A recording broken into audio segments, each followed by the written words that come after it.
Ramai orang ingat karakter diuji masa susah. Sebenarnya karakter paling teruji masa kau senang. Masa tak ada duit, semua orang nampak rendah diri. Masa tak ada jawatan, semua orang nampak baik. Tapi bila ada kuasa, bila ada duit, bila orang mula hormat kau, adakah kau masih merendah diri? Adakah kau masih pegang janji? Adakah kau masih hormat orang lain? Ramai gagal bukan bila susah.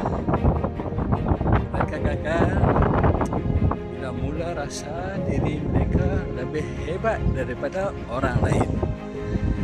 Dengar ni, kesusahan mendedahkan kelemahan, tapi kesenangan mendedahkan karakter sebenar. Sebab siapa diri kau ketika ada kuasa, itulah siapa diri kau yang sebenarnya.